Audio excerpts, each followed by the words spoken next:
آج کی ویڈیو مفتی طارق مسعود صاحب کی طرف سے ہے۔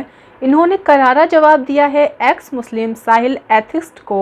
ایتھسٹ جب بندہ بن جاتا ہے تو وہ زیادہ تر حرام چیزوں کی طرف چلا جاتا ہے اور بے حیائی کی طرف ہو جاتا ہے۔ اس کے لیے آپ کا ایمان مضبوط ہونا چاہیے۔ دنیاوی زندگی کے ساتھ ساتھ اللہ کی عبادت کرنا سب سے زیادہ ضروری ہے۔ ہیلو السلام علیکم، ویلکم ٹو مائی شو دا نورین شو۔ بہت ہی انفارمیٹیو ہونے والی ہے یہ ویڈیو، اس لیے اس ویڈیو کو آخر تک دیکھیے گا۔ تو چلیے شروع کرتے ہیں اس ویڈیو کو۔ کل مجھے کسی نے بتایا کہ ایک شخص نماز پڑھتا تھا، زکوٰۃ دیتا تھا، روزے رکھتا تھا۔ فیس بک پہ جو ایتھیس قسم کے لوگ ہیں ان کے اللہ کے وجود کے بارے میں، اسلام کے بارے میں اعتراضات پڑھ کے سن کے اس کا دماغ خراب ہو گیا اور اس نے اسلام سے بھی انکار کر دیا اور اللہ سے بھی انکار کر دیا، کوئی اللہ نہیں ہے۔ ایک بات یہ سمجھ میں آئی کہ یا تو مجھے انسانیت کو اپنانا پڑے گا یا تو پھر مسلمان رہنا پڑے گا، اور میرے لیے انسانیت زیادہ اوپر ہے ریلیجن سے، اس وجہ سے پھر میں نے اس ریلیجن سے باہر نکل گیا۔ تو میں نے کہا بھائی لے آؤ، میرے بیٹھ کے بات کرتے ہیں۔ لیکن اس کی کیفیت یہ ہے کہ اس کی راتوں کی نیندیں اڑ گئیں، بے سکون ہو گیا۔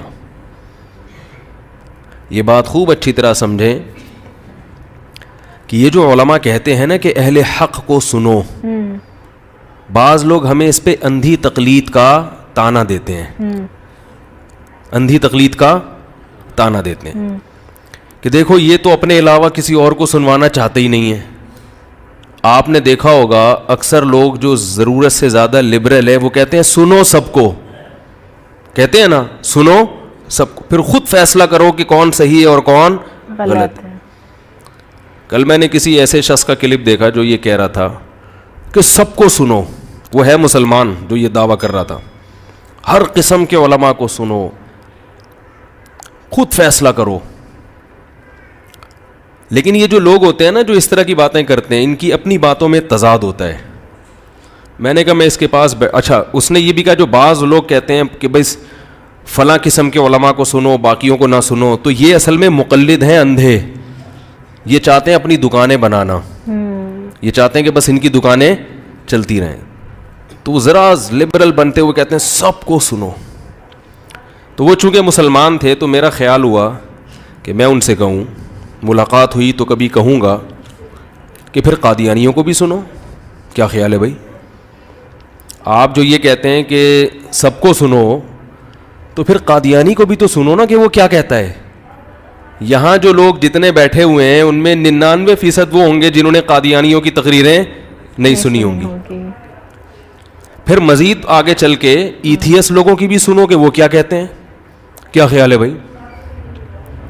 مذہب پھر عیسائیوں کی بھی سنو، ہندوؤں کی بھی سنو، سکھوں کی بھی سنو۔ تو پھر جب لبرل بننا ہے تو تمیز سے بنو نا، پورا تمیز سے لبرل بنو۔ یہ کیا بات ہے کہ مخصوص طبقے کے تو یعنی صرف ان لوگوں کی سنو اور یہ تو لبرل پن ہے، یعنی آپ براڈ مائنڈڈ ہیں، اس سے آگے میں آپ بھی کیا ہو رہے ہیں کہ نہیں ان کی نہیں سنو، پھر سب کی سنو۔ اور جب سب کی سنو گے تو ہوگا کیا؟ اچھا انہوں نے دلیل میں یہ بھی دی آخر میں کہ دیکھو جب اپنے بچوں کے لیے اسکول کی سلیکشن کرتے ہو تو 100 دفعہ سوچتے ہو کہ کس اسکول میں بچے کو ایڈمیشن دلوانا ہے۔ تو جب اپنے بچے کے لیے تحقیق کر کے کسی ایک اسکول کا انتخاب کرتے ہو تو اپنے لیے بھی اسکالرز میں سب کی سن کے کسی ایک کا انتخاب کرو۔ یہ دعوے بظاہر بہت اچھے ہیں، ایک بات یاد رکھو، جس میں امت کی اصلاح کا جذبہ نہیں ہوتا نا، جذبہ اس کے دلائل دینے کا انداز کچھ اور ہوتا ہے، جس میں جذبہ ہوتا ہے نا اس کے دلائل دینے کا انداز کچھ اور ہوتا ہے۔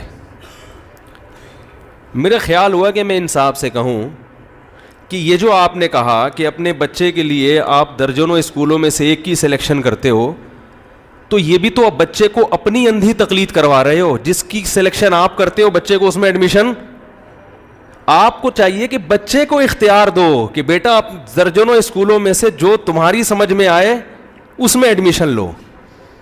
بہت مشکل ہے سمجھانا۔ آپ کیوں انتخاب کر رہے ہو؟ آپ کہو گے میں مربی ہوں، میں زیادہ تجربے کار ہوں, میں نے دنیا دیکھی ہے. تو یاد رکھو, اسی طرح ہم یہ کہتے ہیں کہ علم میں ہر ایک جیسا نہیں ہوتا. کچھ مربی ہوتے ہیں, امت کے خیر خواہ ہوتے ہیں, علم میں مضبوط ہوتے ہیں, علماء وقت کا ان پر اعتماد ہوتا ہے. ان سے پوچھو کہ کس کو سننا ہے کس کو نہیں سننا. جیسے آپ اپنے بچے کو یہ اختیار کبھی بھی نہیں دو گے کہ جس کو چاہے جا کے سنے. لوگ والدین کو میں چونکہ اصلاح کا جذبہ ہے نا اولاد کا, وہ نہیں چاہتے کہ بگڑے, وہ قادیانیوں کی سننے نہیں دیں گے کیونکہ ان کو اسلام پر اعتماد ہے. وہ کسی ایسے مسلک کی سننے نہیں دیں گے جو باطل ہو, کیونکہ ان کو اپنے مذہب پر بولو بھائی اطمینان ہے. انہیں زندگی گزار لی نا, ان کو اطمینان ہو گیا, ان کو 100% اطمینان ہے, وہ کبھی نہیں سننے دیں گے. وہ کسی جعلی حکیم کے پاس نہیں بیٹھنے دیں گے. وہ یہ نہیں دیں گے بیٹا تمہیں اختیار ہے, جو بھی حکمت کی چورن چٹنی کھول کے دکان بیٹھا ہوا ہے تم خود جا کے علاج کراؤ, خود چوائس کرو. جانے سے منع کریں گے کہیں تجربے کی بھیٹ نہ چڑھ جائے. کیا خیال ہے بھائی؟ بولیں گے بیٹا یہ ریلائبل ڈاکٹرز ہیں, MBBS ان کے سرٹیفکیٹ ہیں, ان کے علاوہ آپ کو کہیں اور جانے کی اجازت بولو نا یار نہیں ہے. بچہ 1000 دفعہ کہے کہ وہ جو قبلہ حکیم صاحب ہیں جن کے پاس اگرچہ سرٹیفکیٹ نہیں ہے, نہ انہوں نے کسی سے سیکھا ہے, ان کا مطالعہ بہت وسیع ہے. جب بھی کسی چورن کے فضائل بیان کرتے ہیں تو کتاب کا صفحہ نمبر اور کتاب کا حوالہ ان کو یاد ہوتا ہے. مان لو گے یہ؟ کیونکہ آپ میں اصلاح کا جذبہ ہے, آپ نہیں مانو گے. آپ بولو گے ایک تھپڑ لگاؤں گا اگر مجھ سے دوبارہ تو نے اس موضوع پر بات کی. یہ ڈاکٹر سارے فضول ہیں جو کلینک کھول کے بیٹھے ہوئے ہیں. تو میں پہلے وہ بات مکمل کر دوں, جو ایتھیسٹ ہے نا آپ ان کی تقریریں مت سنیں, اس لیے کہ یہ انڈرسٹوڈ ہے یہ بات, دلائل سے حاجت نہیں ہے اس کی. بالکل پکی ڈھکی بات ہے کہ ہم خود سے نہیں بن سکتے. یہ میں اس لیے مکمل کر رہا ہوں کہ کلپ بازیاں شروع ہو جاتی ہیں تو وہ ادھورے کلپ آتے ہیں. ہم خود سے بن ہی نہیں سکتے, ناممکن ہے. کوئی ہے بنانے والا, کوئی ہے بنانے والا, یہ تو ناممکن ہے کہ بھائی. تبھی قرآن نے اپنے وجود پر زیادہ دلائل نہیں دیے, توحید پر زیادہ دیے, اس لیے کہ وجود تو سبھی مانتے ہیں. یہ کہ ام خلقوا من غیر شیء ام هم الخالقون, خود سے بن گئے ہو. رہا یہ مسئلہ کہ جب ہم خود سے نہیں بن سکتے تو اللہ خود سے کیسے بن گیا؟ وہی وہ اللہ ہے. ہم اپنی بات کر رہے ہیں, کیونکہ اللہ کو اگر نہیں مانیں گے تو ہمیں اپنے آپ کو ہمیشہ سے ماننا پڑے گا. یہ بات عقل, یہ زیادہ بے عقلی کی بات ہے. ایتھیسٹ جو ہے نا وہ اللہ کا انکار کرتا ہے اس بیس پر کہ اس نے وہ خود سے کیسے ہے, اور اپنے آپ کو ہمیشہ سے ماننے کے لیے تیار ہو جائے گا. واہ بھائی واہ, تو مادے کی بنی ہوئی چیز ہے, ٹھیک ہے نا. تم میں صبح و شام تغیرات آتے ہیں, تم اسباب کے محتاج ہو, تم ہمیشہ سے ہو, اور بنانے والے کے بارے میں تم یہ فیصلہ کر لیتے ہو کہ وہ نہیں ہو سکتا. تو آپ عقل کی بات نہیں کر رہے بلکہ آپ بے عقلی کی باتیں کر رہے ہیں. تو یہ تو پکی ڈھکی بات ہے. اس لیے عام آدمی کو ہم قطعاً اجازت نہیں دیتے کہ کسی ایتھیسٹ کے سامنے بیٹھ کر فیس بک پہ چیٹنگ کرے اس سے, کیونکہ آپ کے دلائل اگرچہ مضبوط ہیں لیکن آپ وسوسوں, شیطان کو وسوسے ڈالنے کا موقع مل جائے گا. عبادات میں سکون ختم. اس لڑکے کی غلطی جس کا میں واقعہ بھی سنا رہا تھا نا, اس کی غلطی یہ ہے, میں جس کی راتوں کی نیندیں اڑ گئیں, اس کی غلطی یہ کہ اس نے فیس بک پہ ایتھیسٹ سے جو ہے نا چیٹنگ شروع کر دی. چیٹنگ شروع کر دی. دلائل تو نہیں ہے لیکن آہستہ آہستہ دماغ کیا ہو گیا, کیونکہ جب آپ سنتے رہتے ہیں ایک چیز میں وسوسے آ گئے, نماز میں سکون ختم. کیونکہ اب ان ایتھیسٹ لوگوں کے پاس تو سرے سے کوئی راستہ ہی نہیں ہے نا آپ کو گائیڈ کرنے کے لیے, کہ جب کوئی ہے ہی نہیں تو پھر جو مرضی جنگلی جانوروں کی زندگی گزارو. اچھا کیا برا کیا اس کی کوئی ڈیفینیشن ہے ہی نہیں. اچھا برا تو مذہب بتاتا ہے نا, یہ اچھا یہ برا. انہوں نے گے سیکس کو جو قوم حلال کر دے اس کو بیچارے کو کیا پتا کہ اچھا کیا ہے برا کیا ہے.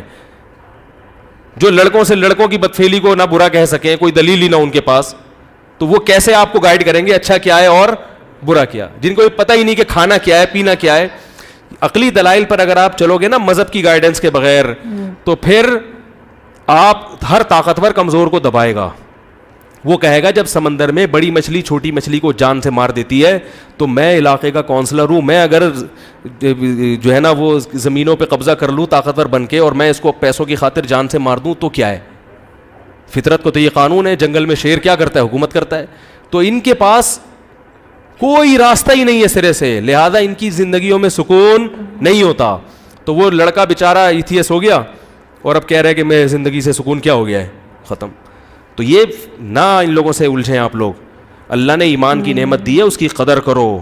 بہت بڑی نعمت ہے یہ ایمان, بہت بڑی نعمت ہے. اس سے بڑی اللہ نے کوئی نعمت پیدا کی نہیں ہے. اور یہ دعا مانگا کرو, ربنا لا تزغ قلوبنا بعد اذ ہدیتنا، اے اللہ جب تو نے ایک دفعہ ہمیں ہدایت دے دی تو ہمارے دلوں میں کجی پیدا مت کرنا. اور ایک آخری آیت سنا کے بعد ختم کرتا ہوں. قرآن میں اللہ کا ارشاد ہے یا ایھا الذین آمنوا من یرتد منکم عن دینہ فسوف یأتی اللہ بقوم یحبهم ویحبونہ. اے ایمان والو اگر تم دین سے پھر گئے اللہ ایسے لوگوں کو پیدا کرے گا جو اللہ سے محبت کریں گے اور اللہ ان سے محبت. یہ نہیں کہا کہ اگر تم نے ایمان چھوڑ دیا تو اللہ ایمان والوں کو پیدا کر دے گا. نہ نہ نہ، تم اگر ایمان سے پھر گئے تو اللہ ایسے لوگوں کو پیدا کرے گا جو اللہ سے محبت کرتے ہیں. کیا مطلب؟ تم پھرے اس لیے کہ تم میں محبت نہیں تھی، پھر ایسے پیدا کرے گا جو محبت والے ہوں وہ نہیں پھریں گے. تو صرف ایمان کافی نہیں ہے، محبت پیدا کرنا ضروری. جو لا الہ الا اللہ کی زر میں لگائی جاتی ہیں یہ ایمان کے لیے نہیں، ایمان تو سب میں ہے، یہ محبت کی آگ کو بھڑکانے کے لیے. بہت مشکل ہے بھائی. نے کتنی اچھی تھی یہ ویڈیو. ایمان کے ساتھ محبت کا پیدا ہونا رسول اور اس کے اللہ کے لیے بہت ہی زیادہ ضروری ہے. اللہ سبحانہ و تعالیٰ کی محبت آپ کے دل میں ہونا اتنی زیادہ ضروری ہے، اور اس کے ساتھ ساتھ یہ احساس ہونا کہ اللہ کے سوا کوئی کچھ نہیں کر سکتا. ایک ہر چیز چاہے کچھ بھی ہو، اس چیز کا بھروسہ ہونا چاہیے کہ اللہ کے سوا کوئی کچھ بھی نہیں کر سکتا. اور یہی دعا کرنی چاہیے کہ اللہ ہمیں صحیح راستے پہ چلنے کی توفیق عطا فرمائے. فی الحال کیسی لگی آپ کو آج کی ویڈیو کمنٹ سیکشن میں ہمیں ضرور بتائیے گا. اس ویڈیو میں صرف اتنا ہی، پھر ملیں گے جلدی ایک نئی ویڈیو کے ساتھ میں. ابھی تک آپ نے ہمارے چینل کو سبسکرائب نہیں کیا تو چینل کو سبسکرائب کر دیجیے گا، ویڈیو کو لائک کر دیجیے گا. اپنا ڈھیر سارا خیال رکھیے گا. اللہ حافظ.